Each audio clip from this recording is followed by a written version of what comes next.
today. So hello, I'm Miruna Budnaru-Tronkota. I'm a lecturer at the Department of International Relations and European Integration at CNSPA, which is the abbreviation of National University of Political Science and Public Administration in Bucharest. And actually today we were supposed to be in Bucharest organizing a conference, a networking conference discussing the future of Europe. Well, we didn't want to postpone the event, so we moved it online because of the pandemic, and we believe that this discussion is more relevant than ever, actually. I'm also coordinating the Center of European Studies in my university, and I'm really happy to be part of Open EU Debate Conference and the first online forum, actually, that we are doing today, which is entitled The Future of Europe After COVID, EU's responses and the challenges of European media sector. We are a project that tries to bring together both political science professionals and communication professionals, because we are trying to discuss Europeanization and Europeanizing national politics. And I will not give too many details about the project, because I will also invite Elena Garcia Gaitan, who is also the coordinator of our Jean Monnet network, and she will give you a bit of an insight of what this project is also about. But before that, as the host of our main event, I wanted to introduce you to our rector, our university rector. He agreed to say a few words and give us some food for thought, because beyond being the rector of CNSPA, he is also a professional in the field of communication, a former Minister of Education, and of course an expert in European higher education. So Mr. Remus Fricopie, you have the floor. We are very happy that you agreed to send your message as if we were in CNSPA. Hi everyone, thank you Miruna for inviting me. I suppose you did, because you didn't mention how long my intervention will be, I suppose that will be 50 minutes, like a morning lecture. So please be prepared for my intervention, which has two chapters. The first one is related to CNSPA, and I am supposed to say how great CNSPA is, but because you know already all of this, because you are partners with us, that means I can go to the second part of my intervention related to the content, the topic of the project. And we talk a lot about the future of Europe, not just now due to this pandemic crisis, but generally this is a tagline that you'll meet almost in all conferences, debates, papers, and whatever. And I don't know if you are aware, but Romania has organized since 2011, within Bologna process, a conference of researchers in order to express the opinions of the specialists towards the development of Bologna process. And this conference has been organized all the time before the ministerial conference. And we did again in Bucharest in January, the researchers conference on Bologna. And again, the question is, what's the future of Bologna? What's the future of Europe? And I am among the editors of the volume that is going to be published and sent to the ministerial conference. And in my piece of work there, finally I decided to underline an idea. There are no two futures, possible futures. There is just one future. There is not a future for Europe and a future for Romania or a future for Spain or for other countries. If we don't realize this, that means there is no future. Because this pandemic, in fact, is a very good example, sure, an unfortunate event. But if we are able to understand the lessons of this crisis situation, we realize just together we can go farther. And interconnection between our nations within Europe, but also the connections between different parts of the world, it's so clear if we decide to live in this modern time. If we want to go back to, I don't know, 13th, 14th century, sure, we can go separately. We can live separately and we can have future separately. If we accept this concept, this idea, and I think we have so many evidence, it's quite difficult not to accept, then we have to change the way we do different things. And one way, one area where we have to change is the policy. Because many times we know the process, we are not in the 101 public policy lecture. We know the combination between stakeholders, specialists, and politicians. But in the last years, I've been in the Ministry of Education. I was in the Ministry of Education many times, the last time as Minister of Education. Sometimes there is a big difference between the recommendation of specialists and the final political decision. And coronavirus is an example, when the specialists proposed something and the politicians went in another direction. So if we want to build a sustainable future for Europe, we have to start with knowledge, we have to start with specialists accepting the politicians have a very important role in promoting specific policies, but not out of any evidences. Another aspect which we have to build or to do different is education. Sure, I am biased. I am a professor, I work in the ministry, I've participated together with many other people across Europe to build different policies like Erasmus+. I was in the council when it was a fight if we do or not extend the borders of Erasmus. But because we speak at the same time about communication, political communication, communication is something built on a educational background. If we want our kids to be sensitive to European policies, we have to build this from the school's years. In so many years in the European Union, we haven't been able to do so much. Just think at the weight of the portfolio of the Commissioner on Education. No one is fighting for this position.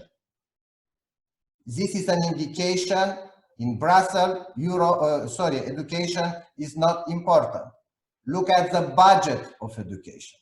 Sure, I know exactly the Constitution of Europe. I know education is part of national responsibility, but in fact, we have to accept within this constitutional framework, we have to do more. For example, we don't accept a minimum European curriculum in our schools.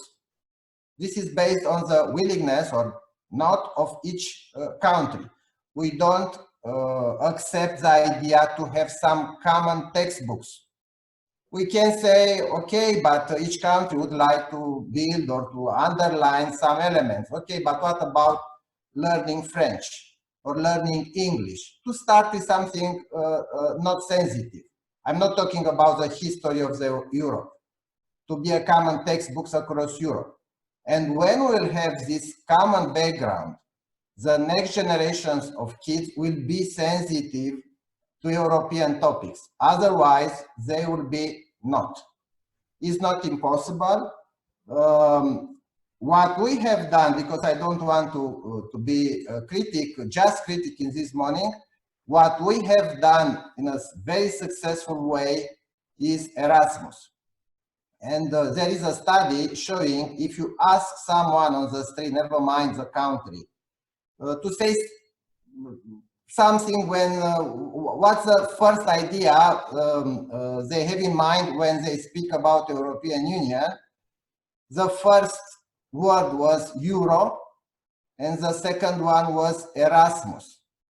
So Erasmus succeeded in 31 years to build the idea of common space, and also the fact that today we have so many politicians, experts, leaders in different fields who benefited in their study period, university period by Erasmus, this is a very good aspect.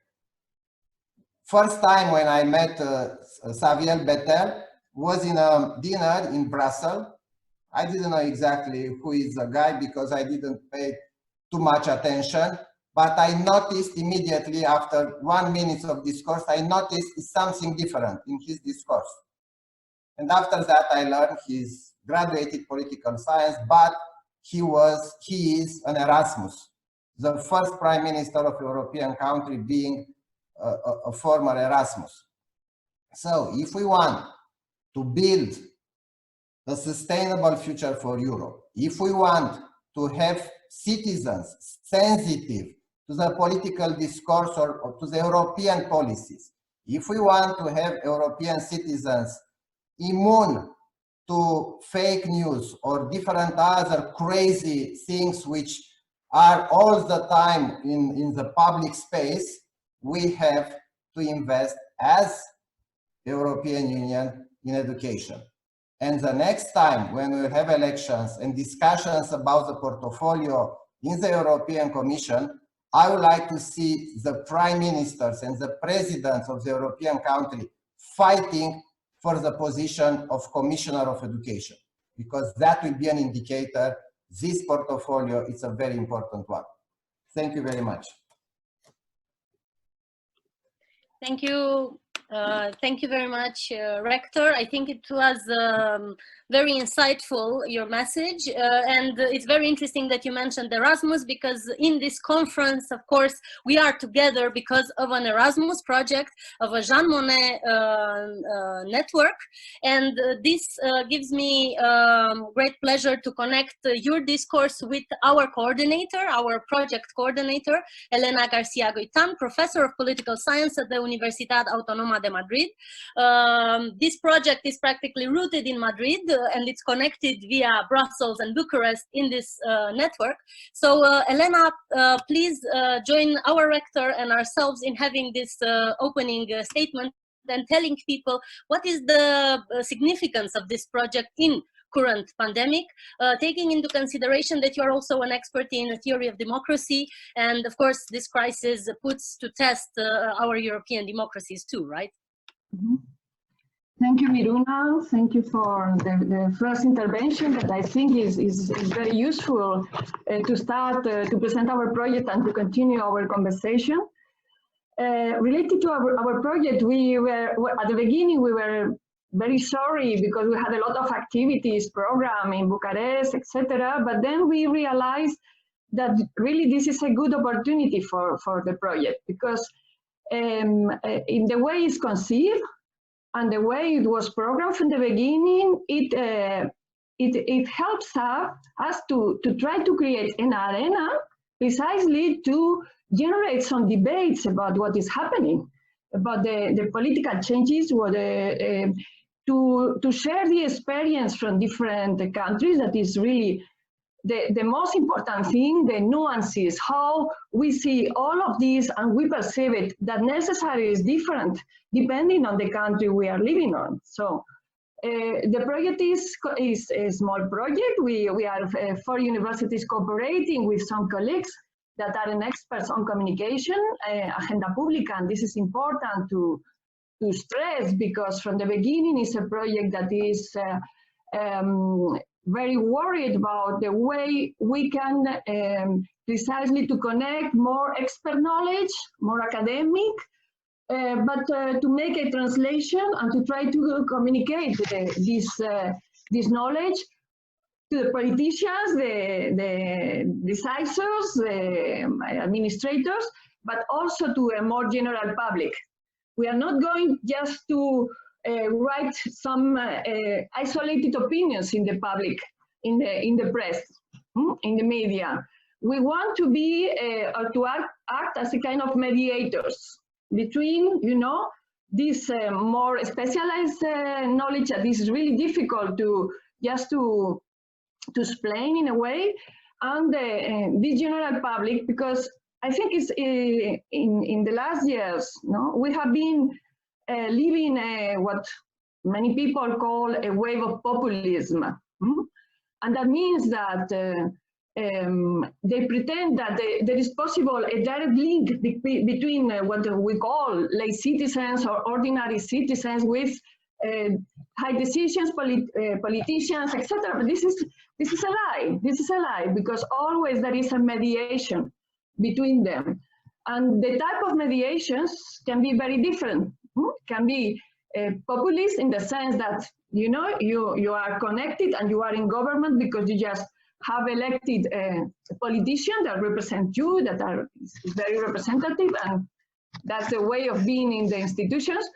But there is another more complex way, that is where we want to position ourselves. That is the importance of public debate, and the importance of a public debate based, as the rector said before, on an expert knowledge, but also taking in consideration that there is not a direct decision from this knowledge, that politics are useful, politics are very important, and the type of leaders we are having in this moment in the different countries and in the institutions of the European Union are going to play a key role also.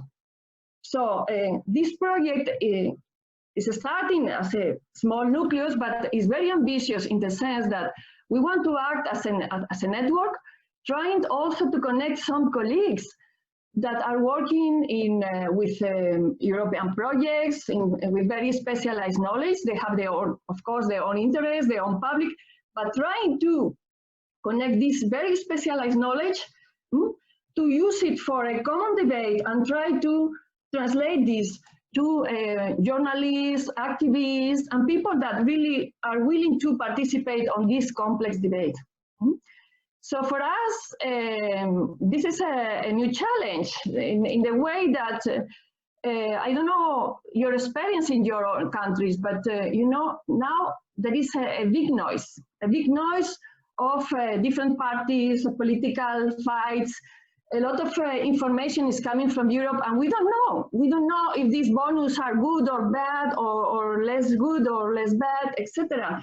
And we need to try to have any impact at all. We need to really create these networks of I would say experts. Now is the term is full of negative or pejorative connotations, but I think it's important to vindicate it, to try to generate this knowledge. But knowledge, even specialized knowledge, has to be produced through debates, the academic debates also, academic debates and political debates after that. Because as we are seeing today, even Trump has his own experts advising him for his politics.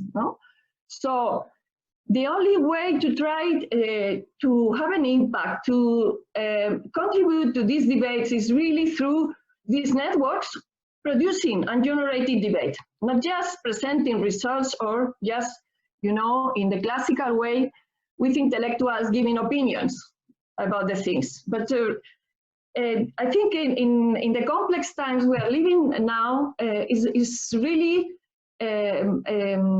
absolutely necessary to be able to have these networks and debate things and debate all the proposals to be able to really have this impact in our societies.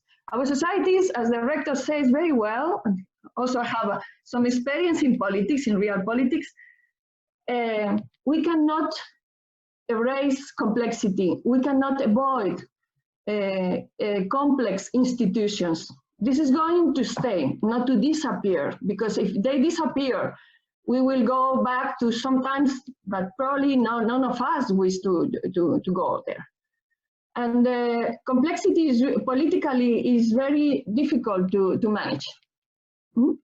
That's why we have to explain it, but also in this complexity to be able of it, not to erase it, but to try to help to clarify it, to translate it, and to vindicate when things have been done well and when things have been done bad, and avoid these discourses that are really, they dismiss, all these experts all are in an elite They are very clear and easy solutions that they are not accepting, they are not interested on. This is a responsibility for us to help people to understand that this complexity is necessary, unavoidable, but to have also some basis, to create a basis, to make some judgments, to assess what is done, and also to establish some procedures, some processes of real accountability. And I will stop here, and we will participate later in the debate. Because one thing of our project and our network is not hierarchical. We are really interested on all the work suggestions, etc., from everybody. We all have different experiences, and this is good. This helps us to really generate these debates, and we are really willing to include in our network, in our debates, and in our activities, people with these different experiences to provide something interesting, to have real founded debates. That is the object of this Jammonet. Thank you. Thank you very much, Elena, for outlining not only the main features of our project and the fact that we are actually meaning to open the EU debate, and this is what we are trying to do right now, but also giving us some food for thoughts from your experience and your research background. Thank you also, Rector, for putting this flashlight on Erasmus and the importance of EU in these days. Now,